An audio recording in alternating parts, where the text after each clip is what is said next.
It's sort of the beginning of a new era, a new phase here at Devotion. We have a lot of new white belts who are coming to class, to the point where we've even separated our classes, which we've never done before, where we have white belt beginner class and then the rest of us go.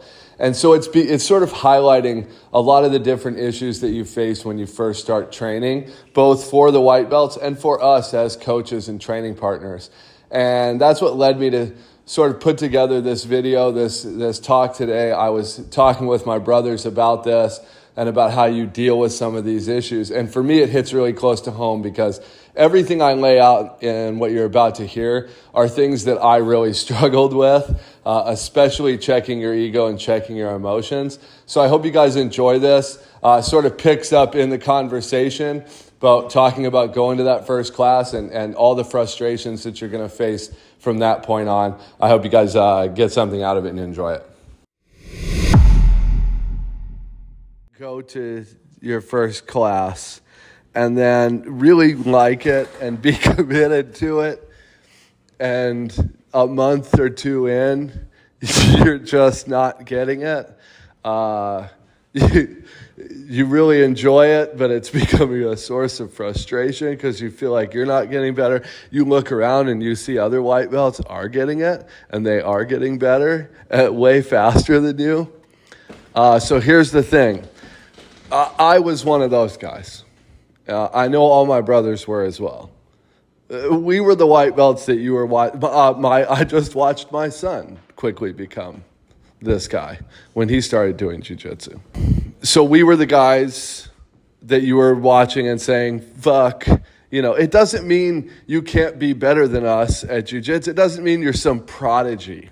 That's not what I'm trying to say. What I'm saying is kids, adults, whatever, who have had a background even in just wrestling with your brothers or getting into fights, knowing what it feels like to have a person your size who's trying to do you harm, whether seriously or even jokingly.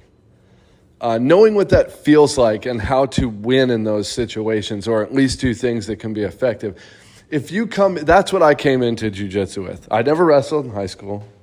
I didn't take martial arts as a kid or anything like that. I had 3 brothers, one of which we really kind of hated each other growing up and just fought a lot at a certain age, at the ages where that started becoming kind of a thing. But we all roughhoused. We played football in the yard. We had to know what it took to tackle my dad or someone bigger than you. You knew you had to wrap your legs around. There's still things that I do in jiu-jitsu that I still laugh about because I'm like, this hip toss or guard pass or mount, some of these old schoolyard positions, and I'll laugh because I'll remember the first time I kind of realized that worked. And it was probably when I was 11 or 12 years old. So there's people like that. My son, was a skateboarder and got into some fights when he was younger than he was. He was like, he's young, he's athletic, he had some wrestling background, he got into a few fights or whatever, and now he's coming into jiu-jitsu, and in 2 or 3 months, he was giving higher belts some problems. He was, having his way with people who had been training longer than him, certainly. So you have to get over that. I imagine that sucks. There's other frustrations that you'll experience regardless. It's not like something, I was so much better. There's plenty of people who start at that place where they're confused and they're frustrated, who easily catch up, maybe even by blue belt or sooner. But some people are going to have a harder time learning than others. Some people are going to have things that are holding them back, whether those are personal insecurities or body issue. If you're super overweight and you can't roll for more than a couple of minutes without getting gassed, you're going to have to keep coming in and you're going to have to lose that weight. You got to get over the fact that there's people who are going to be learning this faster than you. Comparison is the thief of joy. Yes, I know that quote doesn't mean nearly as much when I mention it in the terms of like a combat sport, because competition and comparison is fundamental to what we do. But I think you know what I mean when I say that. You can't get wrapped up in other people's journey and where they are. You will have someone at your gym who is right around your skill level. You will have someone else who is above your skill level. You'll have someone else who's below your skill level. Usually within a 3-month period, that will become true. You might be very close to the bottom, but you're probably going to have somebody you can have a terrible war with your terrible jiu-jitsu, and you both just suck, and you guys can war at it, and eventually you'll find out through your sucky jiu-jitsu what is a good position and what it takes to hold someone down, and you'll slowly start learning techniques, and that person will be there with you. So yeah, all you guys who suck at it, at least you're there and sucking at it with other people. You're not going to be the only person who's learning slowly. This is a huge swath of people. I can pretty much tell you within, sometimes you can tell the first day. Certainly within a couple weeks, you're like, okay, that person's going to learn faster than the rest of these. So you have to get over that. And then this is like 1A. You have to go to class, obviously. I can't stand it when someone's like, complaining about, why can't I hit this? Why can't I do this? Step 1, why weren't you in class on Wednesday? Because if you're coming to me asking me for extra, but you're not even taking what's given, that's disrespectful. Show up to class. Show up to all the classes. Be there first. Be the last one off the mat. Then ask your coach for extra stuff. You haven't earned asking for extras when you don't take what is given. So show up to class. Keep your head down, shut up, listen to your coach, be coachable. That's the other thing. You can't, if you bring this frustration out of the mats, it's almost always white belts who you see crying or, emotional after losing, whether losing a match in the gym and being emotional about that. That's crazy. That's craziness. You got to get a handle on that. And jiu-jitsu will help you get a handle on it, because a good gym will police that. Because you don't have any, listen, I say this from experience. I used to be all emotionally tied up in this shit, even when I came to devotion. Now, I had gotten way past it earlier on, but when I came to devotion, it was sort of like I was starting over. I didn't have any gas tank. I didn't have any really skills that I could call. I just had this old game that I hadn't run in a while. And so I was getting beat down. I'd have a good night, then I'd have a terrible night. And when I say good night and terrible night, you know what the only differences were? A couple of taps on an arm. That's insane.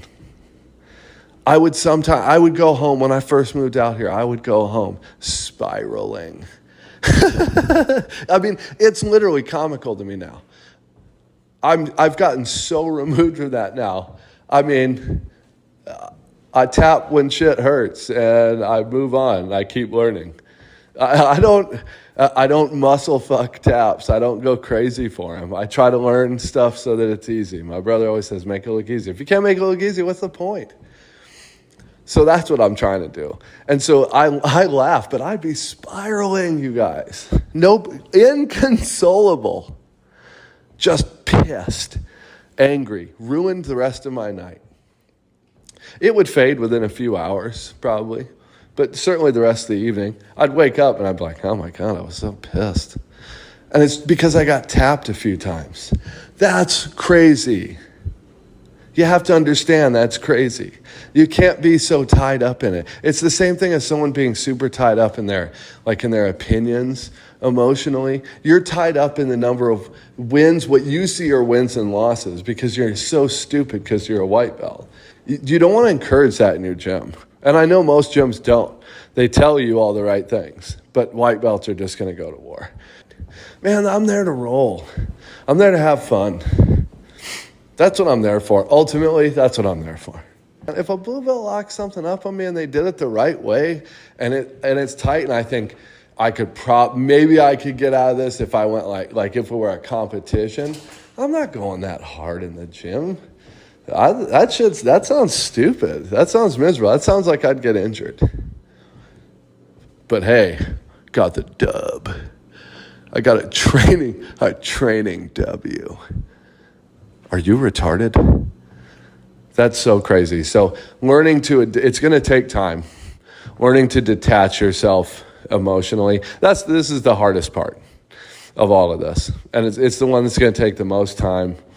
And you're going to have nights where you go in and you feel lost. And you're like, I've been training for 6 months or a year or a year and a half or whatever. And I just felt lost. Nothing was clicking for me tonight. Okay. So go again the next night. It's training. When you get pissed, and there were a few times when I would tap and I'd like smack the mat with my hand, like pissed off. Not like for the tap, like tap, tap, tap. They let go and be like, fuck. Or like storm out of the gym at night, walk out. Do you know how fucking disrespectful that is, not only to your gym, but to the person who tapped you? Like I laugh now because if I tap somebody in the gym and I see them getting pissed, I think it's hilarious. Why would you think? Most times it's guys who don't train as well. Like I had no reason to even assume, even if there were such a thing as like a reason to assume that you could beat somebody. You either can or you can't. That's the great thing about jiu-jitsu. You either can or you can't. If I go out there and tap you 3 times in a 5-minute round, I mean, I'm probably better than you in jiu-jitsu. Now, but again, how many times are you really rolling in a way that you can know that? If you're rolling in the gym, half the time, I mean, I'll just sit there and let somebody climb onto my back or whatever to start the round. Who cares? That's my point. This is what I'm saying. Start and bottom out. Do whatever it is. Give up whatever it is you have to give up for your ego to fucking dissipate a little bit. Whatever you have to give up to be like, well, yeah, I mean, he tapped me, but I started in. Okay, whatever you have to do to get there in your head, I don't care. Do that. If you let a guy start on your back with both hooks in and he taps you, if you don't feel bad about that, even if it's later in the round, even if you escape the back control, get to side, he gets back to the guard, he sweeps you, then he taps you. But that's okay with you because you're like, yeah, I mean, he started in back control. Do that. Whatever it takes to like get rid of the ego. Because you're just harming it. You're just slowing down your training. You're slowing everything down. There's not going to be a lot of white belts who can do this. I mean, even the white belts who I mentioned earlier who are going to learn faster than you, this one takes a little time. If you're already there as a white belt and you're like, man, I had a fucking blast. If you're a blue belt who can come in and get tapped 3 times by maybe some super good, super athletic, experienced white belts, and you could go in and get tapped by 3 of them and not get frustrated. Like if I went into class tonight and I guess, because here's the thing, if this happened, I know it's just like, those guys are on fire. I've been there and I'm not feeling it and wasn't on fire. If I went in tonight and got tapped by 3 blue belts, that doesn't disturb my night at all. At all. I will have a great time. I will know those guys are going home super happy. They got a training. No matter what, it feels good to tap somebody higher than you. They deserved it. They were on fire. I don't get tapped super easy, so if you got me, you did something right. Cool, man. We all roll together. That shit used to drive me nuts. It would ruin everything. If you're into jiu-jitsu, you're probably watching jiu-jitsu stuff on your break at work, maybe not on your break. You're probably seeking out, like, is there a book I should be reading? Or maybe you're not. Maybe this is just me. But I get real obsessive. It starts to go through all the aspects of my life. I'm looking for documentaries on any given subject like this. I'm looking for books. I'm looking for at Audible. Is there a podcast I should be listening to? If you're doing any of that, cool. You should be. But make sure you're spending your time not watching flying arm bars. Watch the greats, but when you're watching for technique, if that's what you're out there searching for is like techniques, stick to stuff that has titles like white belt in it. Like every white belt should know this, or have an understanding of your gym's curriculum and what you need to be learning to get to blue belt. So, because if you see the white belt, there's always going to be a white belt. It's going to be one of the guys who learns faster. Sometimes it's the ones who suck, but usually it's the ones who learn faster. They're like, man, I'm ahead of these nerds.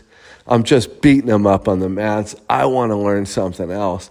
And they go drifting off into YouTube space, watching Berimbolo tutorials and, all this just flashy shit that's cool. And they'll probably hit it on all of you because you're terrible and you're white belts. But it's not going to help. It's going to retard your development. It's going to arrest your development overall. Like if you're getting ahead, go to your professor, go to your, make sure you're knowledgeable about what you need to know to be a blue belt in your academy. And then if you're so good, go demonstrate that. Because if you're so good that you're off watching Berimbolo tutorials, that means you should be able to grab any white belt in your gym, your size. You should be able to go and right in front of your professor at open mat or at rolls after class, you should be able to just flow roll all over that guy. Do whatever you want to him.